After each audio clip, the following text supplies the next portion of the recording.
Bonjour tout le monde, bienvenue pour ce troisième tuto et premier tuto entièrement quasiment en vidéo. Donc je me présente vite fait, moi c'est Elena, je suis l'admin de la page Facebook ATByDread. Donc je vous fais ce petit tuto là sur deux points concernant la thématique, sur retaper et création d'une dread. Parce qu'il y avait quelques petites explications que j'avais pas pu très bien donner parce que je n'avais pas forcément les moyens et la possibilité de les faire. Et le deuxième point de la vidéo, ça sera renforcer une dread quand il y a des petits soucis. Voilà. Donc, on va attaquer le premier point. Déjà, donc la retape et la création. Donc, premier outil pour ceux qui font la retape au crochet, parce que je fais pour ainsi dire exclusivement de la retape au crochet. C'est un très bon outil. Donc voici le petit crochet que j'utilise. C'est du 1. Malheureusement, j'ai pas encore trouvé plus petit parce que j'ai beau glaner toutes les merceries, on n'a pas forcément la bonne taille. Et donc j'espère pouvoir trouver enfin du plus petit. Alors je vous explique pourquoi je veux du plus petit. Quand on fait des dreads et qu'on retape au crochet, le mieux c'est d'avoir la plus petite taille de tête de crochet possible. Le maximum que je peux vous conseiller c'est du 1, donc savoir ce que j'ai, c'est pas plus gros que ça niveau tête. Pourquoi? Alors quand vous allez faire votre retape, vous allez planter le crochet à l'intérieur de la dread et automatiquement il va y avoir un petit trou qu'il va devoir faire pour pouvoir rentrer dedans. Le souci c'est que plus le crochet est gros de tête, plus le trou potentiellement laissé sera gros. Donc vous risquez de vous retrouver avec une dread gruyère. Donc c'est pour ça que je vous conseille de prendre les plus petites tailles possibles parce que ça laisse de plus petits trous et c'est moins visible et c'est mieux pour la santé de la dread parce qu'on les chouchoute, nos choupis. Donc voilà pour le crochet. Donc le must c'est de prendre du 0,5. C'est plutôt pas mal. Si vous trouvez encore plus petit, je sais pas s'il existe plus petit, allez-y. En principe, à crochet, ça vaut grand maximum 4 euros. Aux alentours de 4 euros. Moi, du peu que j'ai pu voir, c'est 3,50, 3,75. Ça va. Donc voilà pour le crochet. Autre truc. Sur un point concernant la retape et les créas. Dans les créations, quand je disais l'étape du crochetage comprend, comme je disais, la pincée de sel de cheveux. C'est parce que je fais vraiment le petit geste de prendre une pincée. C'est pour prendre une toute petite mèche de cheveux pour pouvoir la crocheter. Donc en principe, je prends pas plus d'une dizaine de cheveux parce qu'après ça peut être trop visible quand vous y rentrez. Ça permet de quelque part, si on ne dépasse pas trop ce quota-là, qu'on prenne des mèches vraiment très fines, d'avoir une dread bien faite, que ce soit discret mais en même temps propre. Donc la méchette en principe c'est, voilà, je vais prendre une mèche de cheveux là. Ben là je trouve qu'elle est fait vraiment trop grosse parce que je dois avoir une bonne vingtaine de cheveux dedans. Ben, je prends vraiment tout petit, hein, faut que ce soit vraiment que quelques cheveux. Donc voilà, il faut que la mèche ne soit pas bien grosse. Je vous montrerai tout à l'heure quand je vous ferai la démo. Donc le petit geste à faire pour quand on crochette, bien sûr quand on fait les créas de dread ou les retapes, il y a le geste que je définis de geste pro, c'est souvent on laisse tout le temps le crochet puis on fait tout le temps glisser à l'intérieur de la dread et on va chercher le petit cheveu par ce geste là et on le rentre à l'intérieur. Ce geste là j'ai encore un peu du mal à le maîtriser, enfin c'est surtout sur ma dread que j'ai du mal à le maîtriser. Autrement, si on peut planter le crochet, on prend la méchette, on enroule sur la tête, on retire et on descend au fur et à mesure la mèche, toutes les petites mèches qu'on peut trouver, on les rentre à l'intérieur en descendant de la mèche, de la racine jusqu'à la pointe. Donc voilà,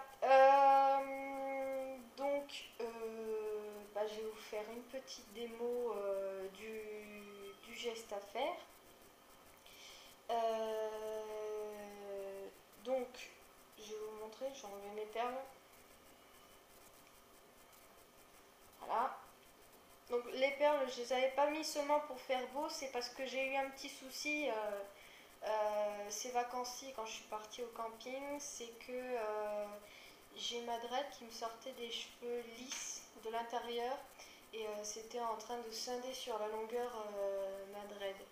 Donc ce que j'ai préféré faire, c'est de la défaire à la fourchette, oui à la fourchette, et de remonter jusqu'à la base qui s'était dreadé naturellement, c'est-à-dire tout ça, c'est ce qui a poussé en fait depuis que je me la suis créée, et du coup j'ai pas eu besoin d'y défaire. Ça m'a fait une base saine et déjà préparée. Donc c'est bien pratique quand on fait la méthode Y d'avoir déjà des nœuds de craie. Et donc j'avais mis les perles parce que quand j'avais fait du coup la recréation de ma petite dread, et ben, il y a eu un écart de grosseur qui s'est fait. La partie qui s'était crêpée naturellement et ben, était plus fine, plus compacte, et celle que je venais de refaire, vu que j'avais pas de crochet sur moi, était plus grosse et plus souple, voilà, plus aérée. Donc j'ai mis des perles en attendant pour pouvoir compacter en quelque sorte la mèche qui était trop grosse et pour pouvoir me permettre d'avoir déjà une retape un peu guidée et peut-être essayer qu'elle se draine naturellement à l'intérieur de la perle. Donc voilà, je les ai enlevés et ben, je vais vous montrer le petit geste à faire. Donc je m'approche, je vais pas vous manger, hein, je peux pas. Donc voilà la partie qui s'est crêpée naturellement. Voilà. Là, il y a un peu l'écart de grosseur que j'ai réussi à baisser quand même un minimum. Et on va prendre une petite mèchette de cheveux. Voilà, on voit bien. Tac, petite mèche de cheveux. Donc je la tiens là dans mes deux doigts. On prend son petit crochet. On plante à l'intérieur. On enroule la mèche autour de la pointe du crochet. Et on sort le crochet de la dread parce qu'il aura emmené la mèche en même temps. Et on réitère l'opération à chaque fois qu'on trouve une petite mèche. Mais on fait en descendant, c'est pas on fait un coup là, on fait un coup là. Puis non, j'ai vu qu'il y avait une mèche qui était au-dessus. Il faut éviter de faire tout le temps des mouvements comme ça. Si vous pouvez faire en descendant, c'est mieux. Parce que ça vous permettra de prolonger quelque part et pas de faire un truc un peu bizarre. Après, vous faites comme vous voulez. Hein. Donc voilà. Je continue, je prends des mèches. Tac, je tournicote un peu pour me faire un genre de film et je tire, voilà, et je réitère. Donc je fais attention de ne pas prendre de petits cheveux qui ne sont pas normalement dans la dread bien incrustés dedans parce que ça tire un peu, puis c'est gênant. Tac, tac. Donc je vais pas vous faire toute la retape parce que oui, elle en a bien besoin. C'est chiant quand on a les cheveux très souples et qui ne tiennent pas le pli. C'est que ça sort tout le temps, tout le temps, tout le temps. Bref, je vous mettrai des photos après cette petite vidéo là pour vous montrer le résultat que ça a donné une fois entièrement retapé. Voilà, parce que sinon j'y suis encore pour un bon petit quart d'heure. Voilà.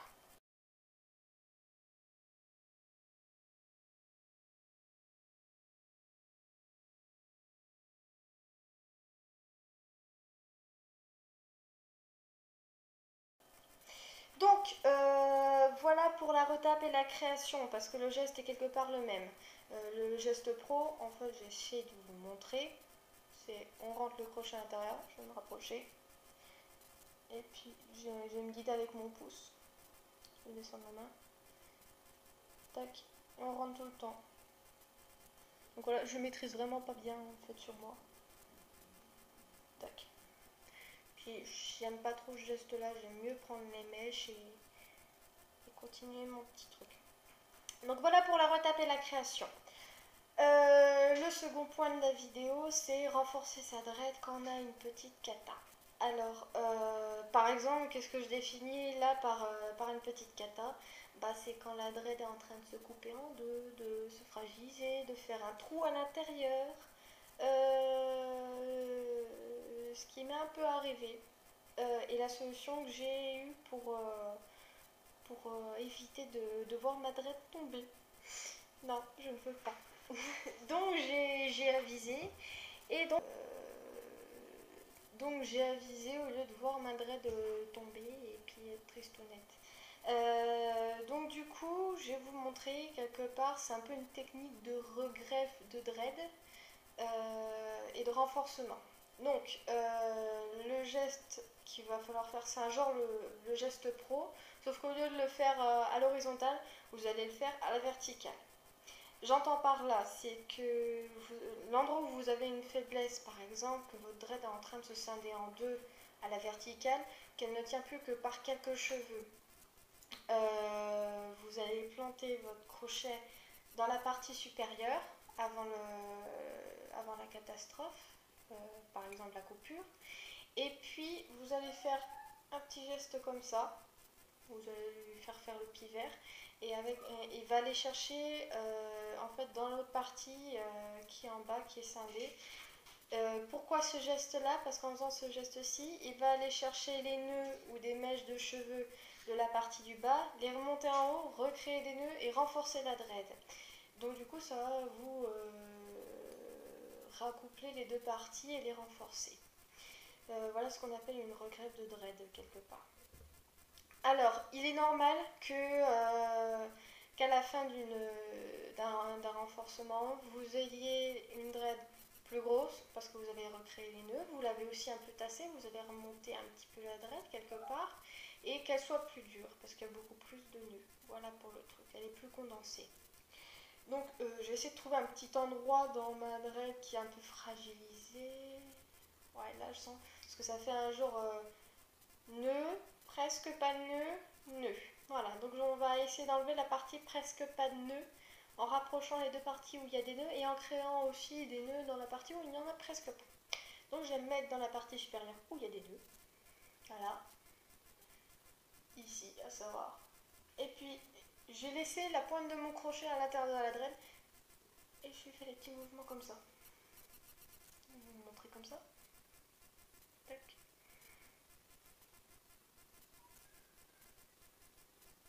Voilà. Donc on va essayer de sortir le crochet sans faire trop de dégâts en le faisant tourner.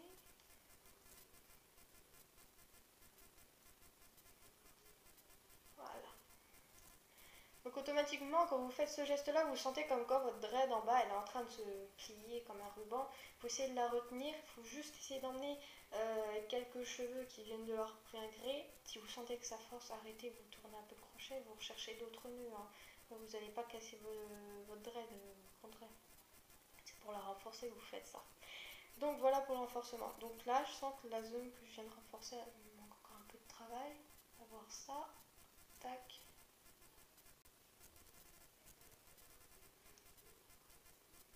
Voilà. Donc je la sens déjà plus épaisse à cet endroit-là. Donc au fur et à mesure que vous allez faire ce geste-là, changez de temps à autre aussi le point où vous avez planté votre crochet. Si vous avez planté ici, au même niveau, vous allez le planter un coup là pour éviter de faire un gros trou et de faire un peu n'importe quoi. Il faut changer aussi les points de tir en quelque sorte. Pour la rabibocher d'un peu partout. Donc voilà pour la retape. Le renforcement je veux dire. Voilà. Je voulais vous parler, donc du coup, qui dit retape dit aussi fréquence de retape. Tous les combien de temps vous pouvez le faire. Le truc, si vous faites des retapes au crochet, faut pas être un fanat du crochet. C'est la bêtise que j'ai fait moi au début, ce qui a failli me coûter ma petite dread. C'est faut pas être tout le temps une fois par semaine en train de vouloir crocheter. Hein. C'est grand max une fois par mois que je peux vous conseiller. Et donc si vous voulez faire un entretien pour ainsi dire quotidien, vous aimez bien tout le temps toucher vos petites dreads, en prendre soin, je vous conseille le palm rolling. En fait le palm rolling, traduit en anglais, c'est rouler avec les palmes, avec les paumes de la main. Donc je vais vous montrer le petit geste qui est très simple. C'est hop, la dread entre les deux palmes et vous roulez en descendant. Vous répétez le geste autant de fois que vous voulez. En fait, ce geste-là, il va rentrer des cheveux à l'intérieur, ça va recréer des nœuds. Ça va durcir aussi à force que vous faisiez. Bon, par exemple, je l'ai fait un petit peu aujourd'hui. Ben, Elles sont plutôt bien, hein. Donc voilà. Et puis, si vous vous apercevez comme quoi à la base de votre dread c'est pas en train de se crêper, que ça redevient lisse, je vous conseille un petit geste sympa. Le but du jeu, c'est que les nœuds que vous avez là, vous les fassiez remonter. Alors pas de crochet, tout bêtement, je vais me tourner pour vous montrer un peu. C'est vous pincez ou vous maintenez entre deux doigts, tac, comme ça ira mieux. Et puis vous tournez comme ça. Faut pas faire pivoter votre dread, ça sert à rien. Et puis ça va pas faire descendre les nœuds. Vous la laissez vraiment droite et c'est comme si vous... Comme quand vous touillez une préparation, vous ne tournez pas la cuillère, vous la faites juste tourner ou tourner à centre. Voilà. Donc vous faites pareil avec votre dread et en fait, le fait de tourner toujours dans le même sens, ça va faire descendre les nœuds. C'est parce que dans ce mouvement-là, vous allez les faire bouger et petit à petit, ils vont soit descendre, ils vont soit monter. Ils vont chercher l'endroit où ils ont de la place dans cette torsion. Donc ça va remonter et moi c'est vrai que ça m'a bien crêpé la base et j'en suis très contente. Voilà pour la base. Donc vous avez le palm rolling si vous voulez faire un entretien quotidien. Donc je voulais dire pour les retapes au crochet, prenons l'exemple de mon ami qui passe souvent sous mes doigts pour les créas et les retapes. Il est passé donc dernièrement sous mes doigts il y a une semaine. Et puis je lui ai dit pour la prochaine retape, si tu veux faire une créa avant, il n'y a pas de souci, je pourrais te faire d'autres dreads, mais pour la prochaine retape, pas avant décembre. Alors pourquoi? Parce que ça permet quelque part aux cheveux de respirer, de ne pas être tout le temps trituré à droite, à gauche. Au bout d'un moment, il en a marre, hein, il casse. Voilà. Il faut laisser la dread vivre quelque part. En plus, il a les cheveux qui se routent super bien, j'en suis jalouse. Les nœuds qui se mettent nickel et tout. Et du coup, ça va permettre aussi d'avoir un peu plus de longueur à travailler vers le mois de décembre, janvier, sachant que là, je suis début septembre. Je trouve qu'il y a les cheveux qui poussent plutôt bien, donc c'est au moins un bon centimètre par mois de cheveux qui prend, donc ça fait septembre, octobre, novembre, décembre, peut-être janvier, ça ferait au moins 5 cm de pouce qu'il aurait, du coup il y aurait du boulot à faire niveau retape. Et du coup il y aura de quoi s'amuser. Et quelque part ça permet aux cheveux de se respirer, la dread de se faire et pas de martyriser. Voilà voilà pour les fréquences. Donc je vous conseille éviter aussi une fois par mois. Le mieux c'est d'attendre quelques mois. Certains préfèrent mieux pas les entretenir ou faire un entretien annuel au crochet ou d'autres les laissent vivre. Hein, donc voilà, moi j'ai préféré l'entretien au crochet parce que j'aime bien la tête que ça a. Et je suis pas forcément des plus fans de l'effet route, on va dire. Donc l'effet route, c'est ceux qui... c'est l'effet qu'a la dread quand on l'entretient pas forcément, les nœuds vont se faire tout seuls et avec le temps on va avoir l'impression, ça donne une impression de feutré sur la dread, c'est un truc bien gonflé, c'est vraiment un aspect feutré. Donc moi je préfère l'aspect au crochet, vous apprendre à faire la différence avec le temps pour ceux qui connaissent pas forcément. Pour ceux qui connaissent, vous savez ce que je veux dire par là. Donc voilà pour les fréquences d'entretien. C'est comme vous voulez, mais évitez de fragiliser la dread. Faut pas être un fanat du crochet. Voilà. Un truc que j'avais oublié de dire dans mon dernier tuto, à savoir le tuto numéro 2, comment faire, enfin réaliser une dread avec la méthode Y à bourron. Ou plutôt l'inverse, une dread à bourron avec la méthode Y. J'avais oublié de spécifier un truc, c'est le plus de la méthode Y, j'espère que ça vous convaincra. Je vais vous expliquer pourquoi. Alors, je suis sur plusieurs groupes de dreadeux et on a souvent des personnes qui souhaitent faire des dreads qui nous demandent Oui, j'ai tant de longueur de cheveux. Est-ce que je peux me faire des dreads? Est-ce que ça, à peu près quelle taille je peux m'attendre et tout? Parce que quand on fait des dreads, on perd souvent de la longueur de cheveux. Ceux, par exemple, qui ont choisi entièrement la méthode du crépage, ils perdent des fois moitié de cheveux. Donc c'est un peu... Je peux comprendre que ce soit un peu choquant pour ceux qui ont les cheveux mi-dos et qui d'un seul coup se les retrouvent aux épaules. Oui, ça peut se comprendre. Donc le petit avantage de la méthode Y, c'est qu'on perd pour ainsi dire aucune longueur de cheveux. Oui. Par exemple, sur la tête de mon ami, ben, il a les cheveux à peu près jusque là. Sur les dreads que je lui ai faites, il a perdu 2 cm de cheveux. Et puis par exemple, sur ma petite dread à moi, j'avais les cheveux en bas du dos, et ben maintenant j'ai perdu 5 cm de longueur maximum. Donc c'est plutôt bien, j'en suis vachement contente. Aussi, tout dépendra de la façon dont vous avez voulu tasser le crépage naturel ou avec la méthode Y. Je sais que moi j'ai fait un crépage assez souple. Sur la tête de mon ami, c'est plutôt assez sec que j'ai fait comme crépage. Ouais, elles sont quand même bien tassées.